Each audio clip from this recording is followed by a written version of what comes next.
बिस्मिल्लाहिर्रहमानिर्रहीम। अस्सलाम वालेकुम। आप देख रहे हैं मेरा यूट्यूब चैनल। अब तक आपने मेरे चैनल को सब्सक्राइब नहीं किया तो प्लीज़ सब्सक्राइब कर दें, बेल आइकन को प्रेस कर दें ताकि मेरी आने वाली हर नई वीडियो आपको सबसे पहले मौसूल हो सके। पिछली वीडियो में हमने बात की थी एहराम की। एहराम का लिबास क्या होता है और उसकी क्या पाबंदियाँ हैं, मर्दों का एहराम क्या है, औरतों का एहराम क्या है। इस वीडियो में हम बात करेंगे एहराम बांधने के बाद तलबी पढ़ने की। तलबी क्या होती है ये मैं आपको बताती हूँ। तलबी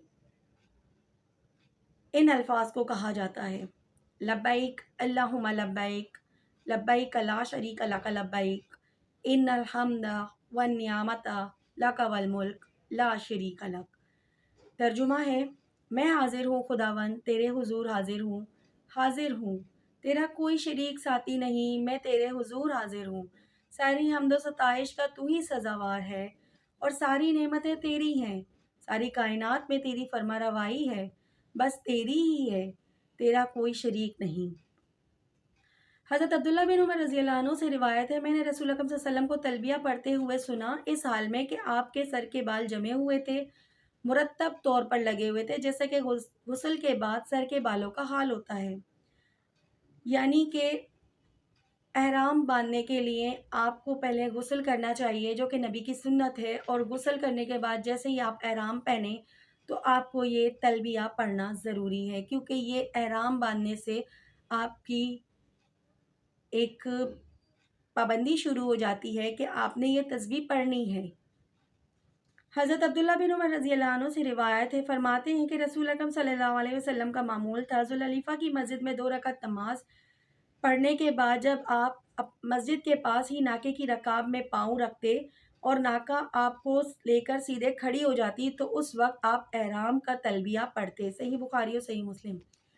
यानी कि जब आप गुस्ल करके एहराम बांधेंगे तो आपने 2 रकात नमाज अदा करनी है और फिर उसके बाद से आपने तलबी पढ़ना शुरू कर देना है, लब्बैक अल्लाहुम्मा लब्बैक, लब्बैक ला शरीक लक लब्बैक, इन्नल हम्दा वन नियामता लक वल मुल्क ला शरीक लक।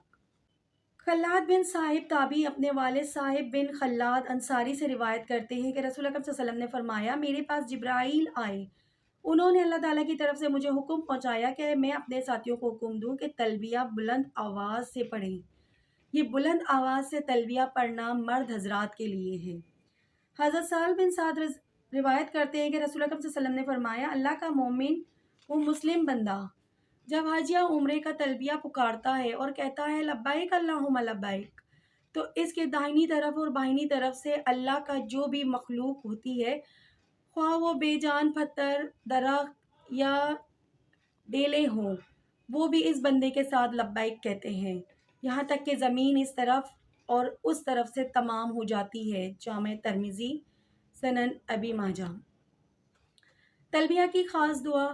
अम्मारा बिन ख़ज़ेमा साबित अंसारी अपने वाले से रिवायत करते हैं, रसूल अकरम सल्लल्लाहु अलैहि वसल्लम जब तलबिया से फ़ारिग होते, यानी तलबिया पढ़कर महरम होते, तो अल्लाह ताला से उसकी रज़ा और जन्नत की दुआ करते और उसकी रहमत से दोज़ख से खलासी और पनाह मांगते। इस हदीस की बिना पर उलमा ने तलबिया के बाद ऐसी दुआ को अफजल और मसनून कहा है जिसमें अल्लाह ताला से उसकी रज़ा और जन्नत का सवाल किया जाए और दोज़ख के अज़ाब से पनाह मांगी जाए। ज़ाहिर है कि मोमिन बंदे की सबसे बड़ी हाजत और उसका सबसे अहम मकसद यही होता है कि उसको अल्लाह की रज़ा और जन्नत नसीब हो जाए और अल्लाह के गज़ब और दोज़ख के अज़ाब से उसको पनाह मिल जाए। तलबिया ख़वातीन के लिए बहुत मध्यम आवाज़ में पढ़ने का हुक्म है और मर्द हज़रात के लिए बुलंद आवाज़ में पढ़ने का। लिहाजा आपको भी चाहिए कि जब आप हज या उम्रे की नियत करें तो एहराम बांधकर, मीकात पर एहराम बांधकर पहले 2 रकात नमाज अदा करें और फिर उसके बाद से बुलंद आवाज़ में लब्बैक अल्लाहुम्मा लब्बैक, लब्बैक ला शरीक लक लब्बैक, इन्नल हम्दा वन नियामता लक वल मुल्क ला शरीक लक पढ़ें। अपनी ख़ास दुआओं में मुझे भी याद कीजिएगा। अब तक के लिए इतना ही। अल्लाह हाफ़िज़।